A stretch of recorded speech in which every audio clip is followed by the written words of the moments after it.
How was the so-called election on January the 7th? Due to the boycott of the main opposition Bangladesh Nationalist Party, BNP, and 62 pro-democracy political parties, there was no interest in the outcome of the January the 7th election. Rather, whether the people will completely boycott the election on the call of the opposition parties was at the centre of all discussion. After seizing power by vote rigging in 2014 and 2018, the ruling Awami League was orchestrating electoral fraud again in 2024. In the last 3 months, more than 27,000 leaders and activists of BNP were arrested, including the Secretary General and other senior leaders, by filing false cases. Many were victims of torture and assault in police custody.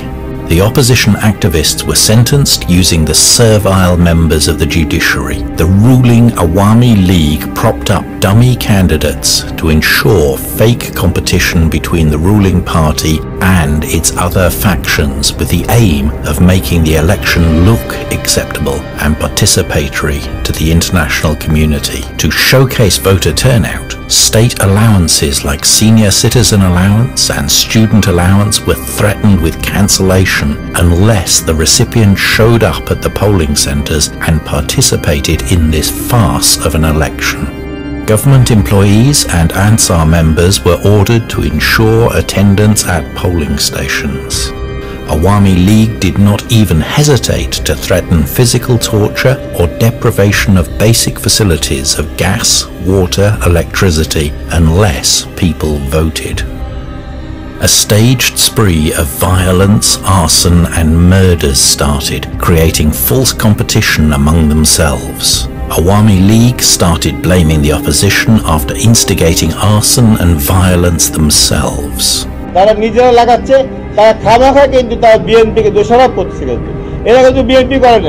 On election night, ballot boxes were stuffed by ruling party activists. Polling stations were set on fire and violence broke out between Awami League and its allies.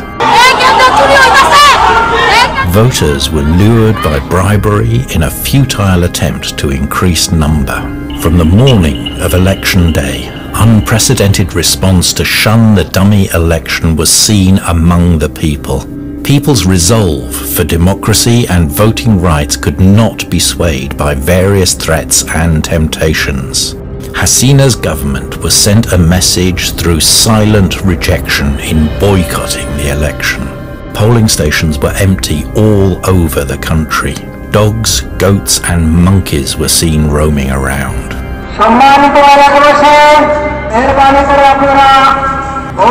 Election officials were seen sitting around idly and waiting for voters. The fascist Awami League government began its traditional vote-stealing campaign. Fake lines were created to show election observers.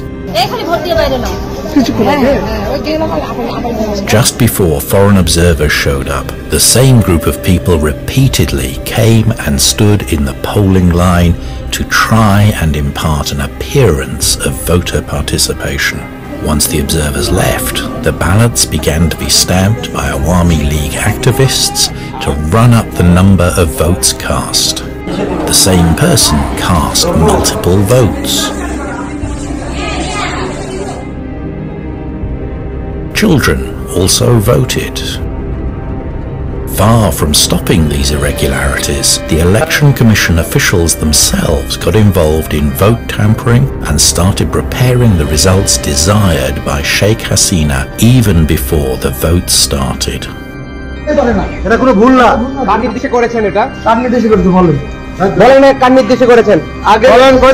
Despite the empty polling stations and people boycotting the vote, Awami League's captive and politicized election commission began to show artificial number of voter turnout.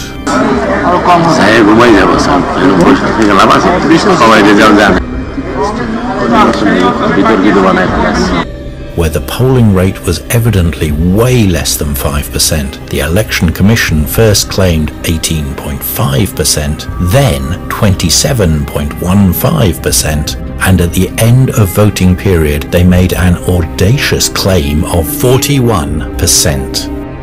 Even on the Election Commission's own official dashboard, the polling rate at 9 p.m. at the end of the polling period was 28%. Just like the irregularities and manipulations in the way voting was conducted, the claimed percentage of voter turnout was a sham. Some polling stations showed more than 100% of votes. This is how the shambolic chapter of an election was held across the country through the spontaneous rejection of the people of Bangladesh.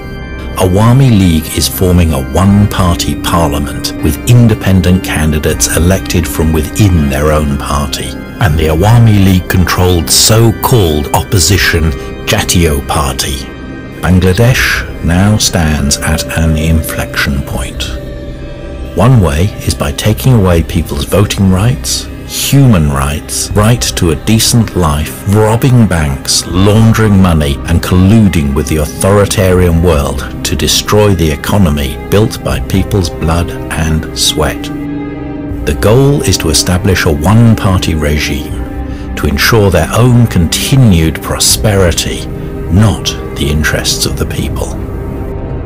Another way is to involve the people in a fair, neutral, inclusive and participatory election, ensure human rights, build sustainable economy, and work together with the democratic world where the lost voting rights and fundamental freedoms of the people could be restored.